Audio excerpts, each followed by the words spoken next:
The words of the prophet Isaiah say this: "On this mountain, the Lord Almighty will prepare a feast of rich food for all peoples, a banquet of aged wine, the best of meats and finest of wines. On this mountain he will destroy the shroud that enfolds all peoples, the sheet that covers all the nations. He will swallow up death forever. The sovereign Lord will wipe away the tears from all faces. He will remove his people's disgrace from all the earth. The Lord has spoken." Beautiful words. It's a beautiful vision of the future. As all people are invited to this great banquet feast with God, God's table.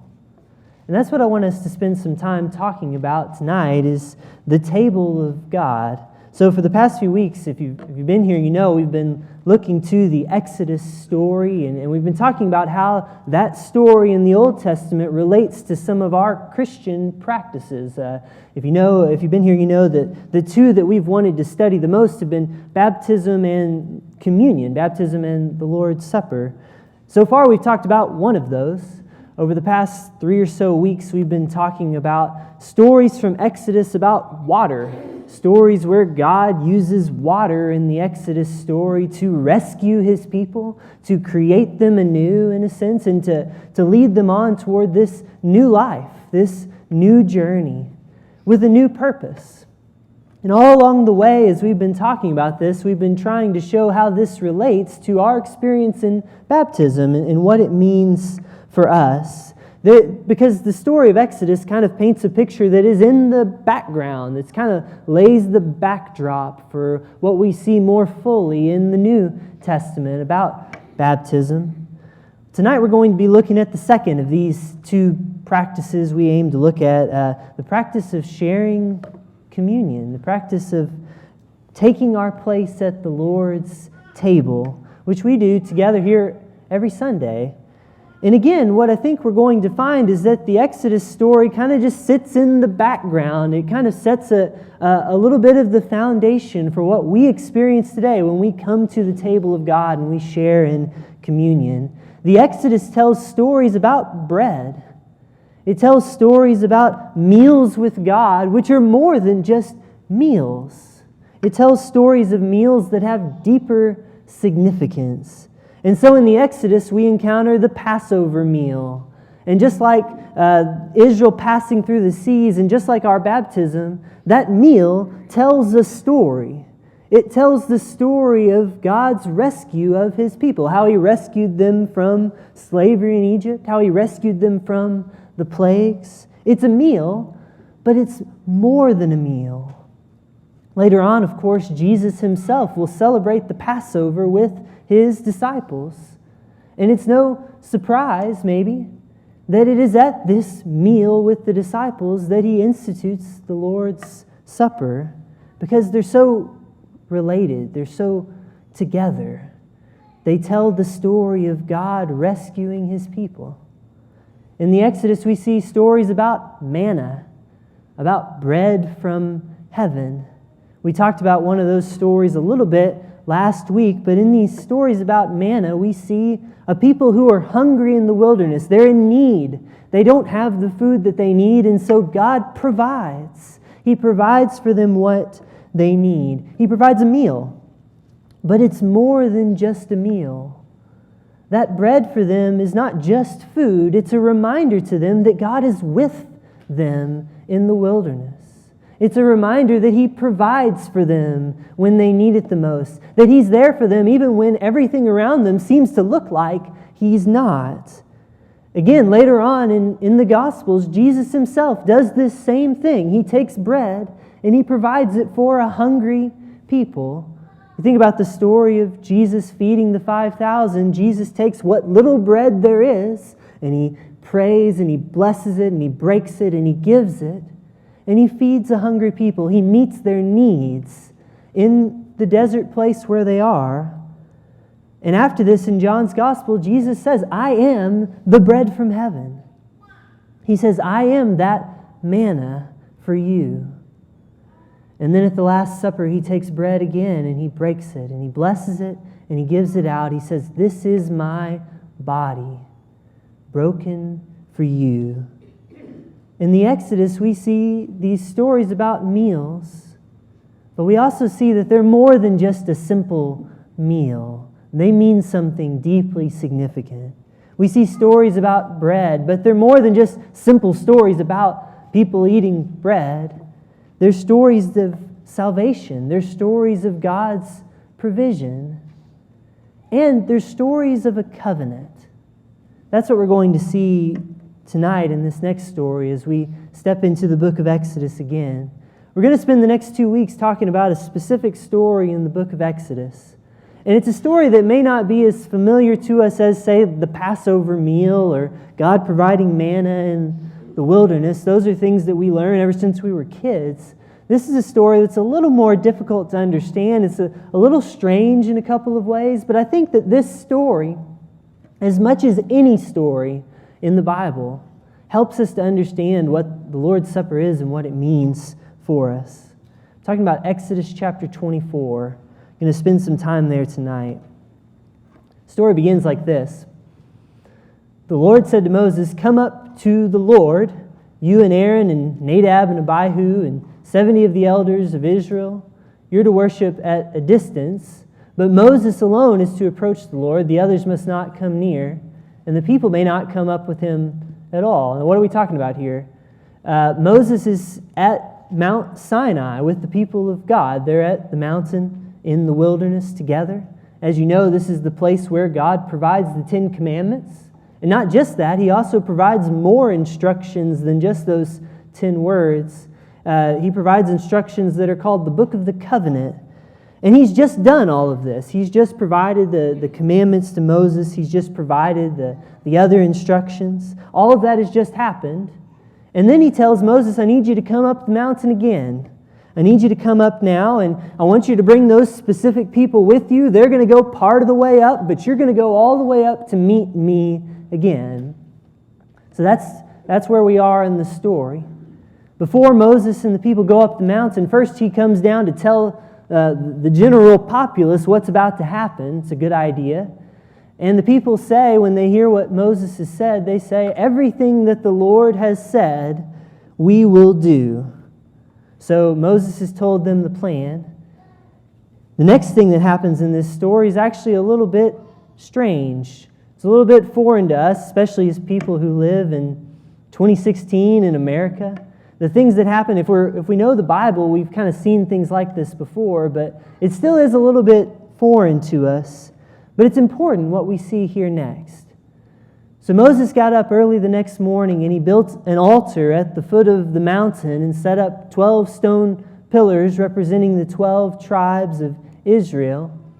And then he sent young Israelite men and they offered burnt offerings and sacrificed young bulls as fellowship offerings to the Lord.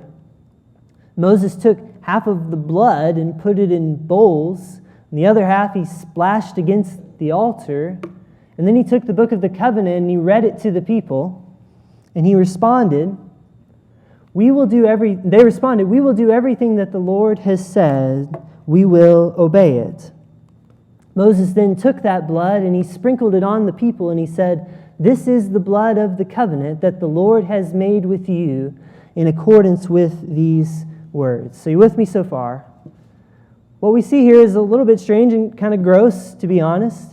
But to kind of give a little bit of a summary of what we've seen here, Moses has just taken this blood from the sacrifice that they made on the altar, and he sprinkles some of it on the altar, and then he takes and he sprinkles some of it on the people of Israel, and he says, "This is the blood of the covenant that we're making here with God." It's almost as if the blood is like signing the contract of the covenant here.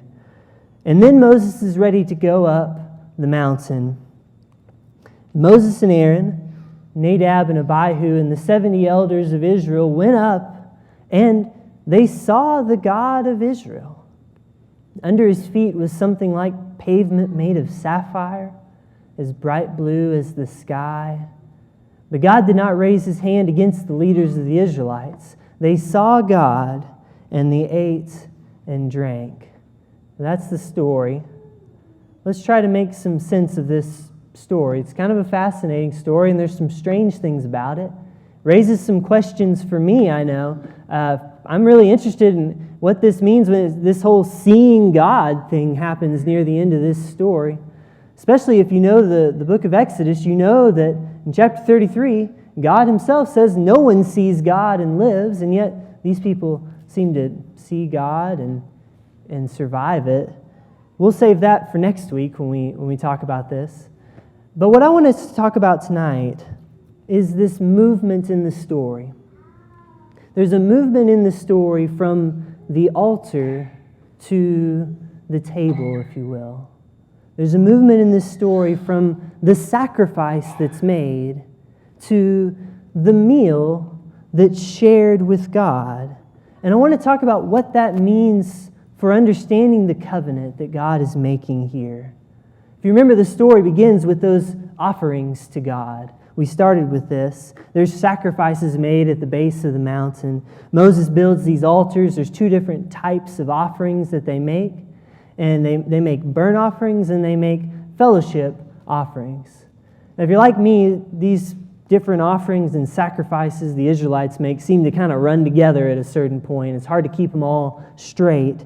But it's important that we know what these are here in this story and the difference between the two.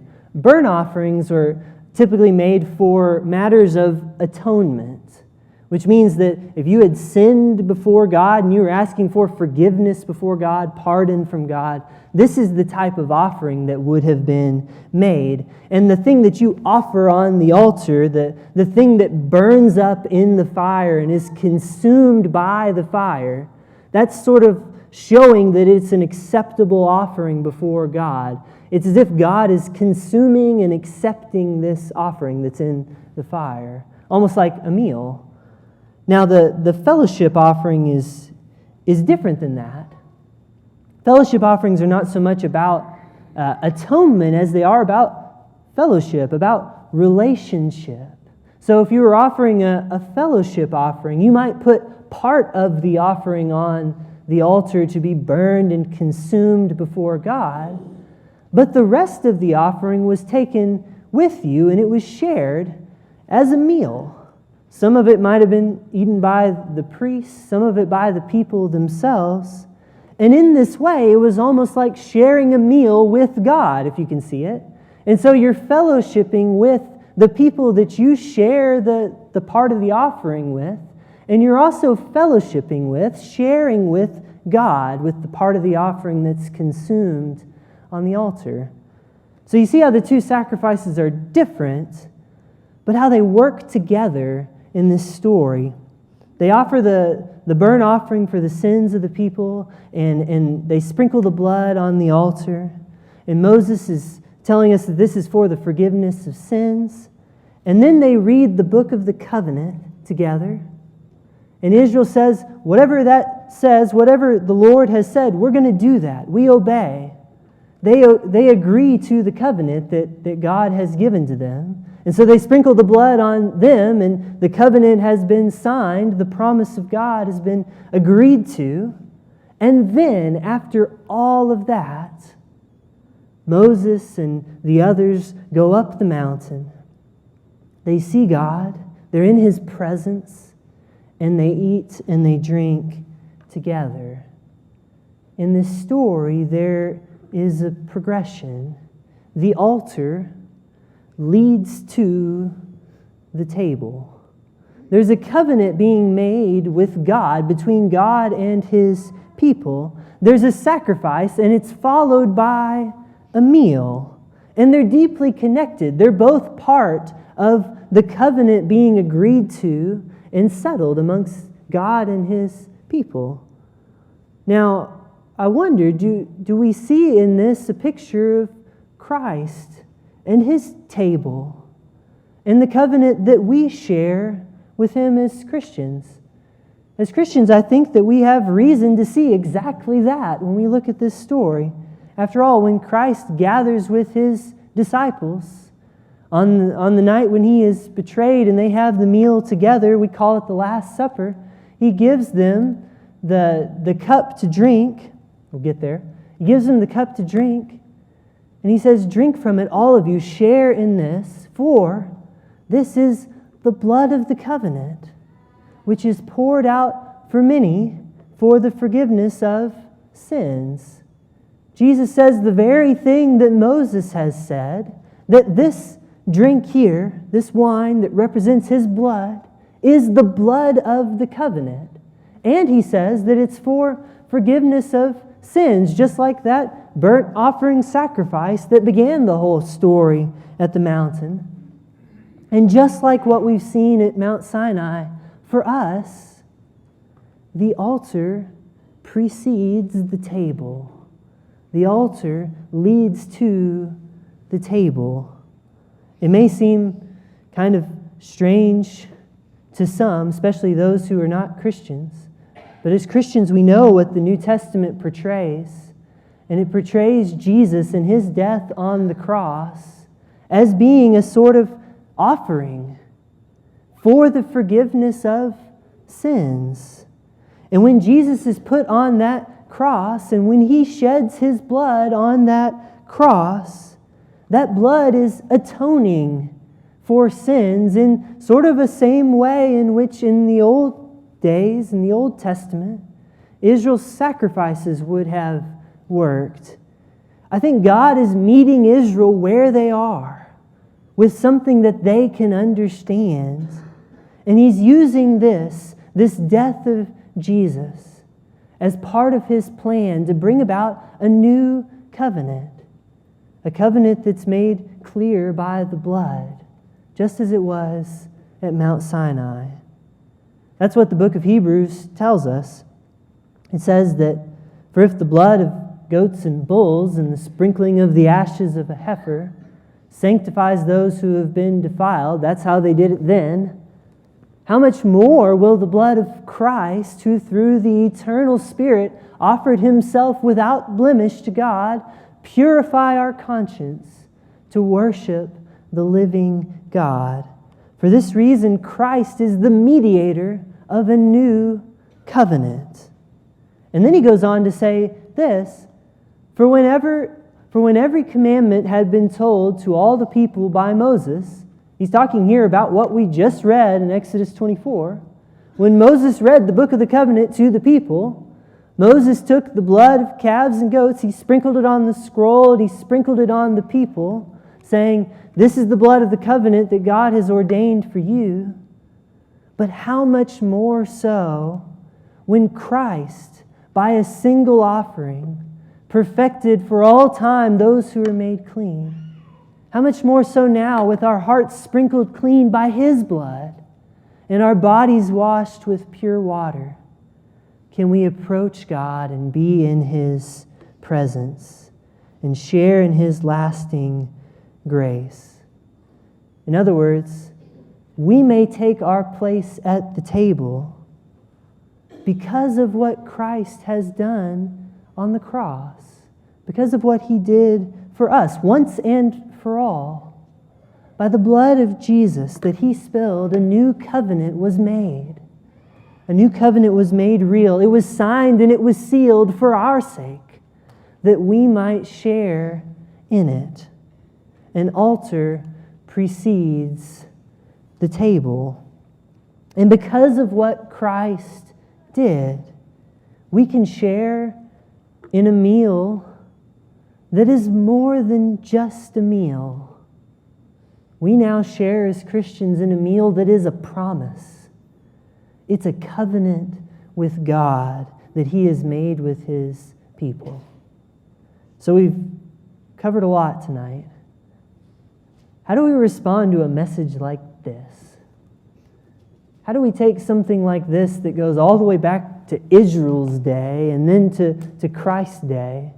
How can we take this and bring it into our day and the way that we as Christians come to the table of God? What does it mean for us now? What's the proper response to understanding what happened here back in Exodus? I think there are several appropriate responses. And I think the most appropriate response of all is simply to worship God. We worship God because all of these years before, ages before, He had it in His mind that He would gather all people to His banquet table. We worship God because in all of His might and in all of His holiness, in the fact that He didn't need us, still He invites us to come into His presence and be at His table. We worship God because we know that our place at the table came at a cost. We worship Him. When we think of Christ and His story and how He was broken like bread for our sake, the best response, the natural response, is simply to worship the Lord who did these things for us. So that's one way that we respond. We worship God. But even more than that, we're challenged by this. Because we remember that this meal that we share each week as Christians is not just a meal. This meal that we share is a covenant between God and His people. It's a promise given substance in this bread and in the juice that we drink. Like Israel, each week when we share the meal together, we find in it an opportunity to say what they said, to commit ourselves to the covenant and say, we will do everything the Lord has said. We will obey what He has told us to do. Each week when we gather together and we take of this meal, it's a chance for us to recommit our lives. It's a chance for us to recommit our purpose to living under the covenant that He's given us in Jesus. So clearly, the importance of this meal extends beyond just the moment that we're sharing it. It extends into our very lives and the way that we live. The moment that we share the meal together here in this building, as we share it with one another and share it with many others just down the street and all over the world, when we share that meal, it's a fresh start. It's a new start to living and recommitting our lives to the covenant that God has given us to live by. Living in a way that follows Him and obeys Him and serves Him in what we do. So we respond by worshiping. And we respond by recommitting our lives each week when we share in this meal. And we also respond by simply remembering that an altar precedes the table for us. We respond by simply remembering that without Christ, who gave Himself for us and what He gave for us, we would have no place at this table. It is the giving of His life, the sprinkling of His blood, that has made a place for us there. And as we take our place at this table, I believe that we're invited to approach the altar first. I think we're challenged by the life of Jesus to lay our trophies down and our status down and all of our pride down at the altar, and to lay our guilt down and our shame down and our secret sins down and our burdens down at the altar, and to lay our prejudice down and to lay our struggles down at the altar, not as if by doing that we could secure our place at the table. No, because Christ has secured our place at the table. And we know that all people who gather at God's table are equal. That no one is better or worse than anyone else when they gather at God's table. The reason for that is only because Christ did what He did can we be there.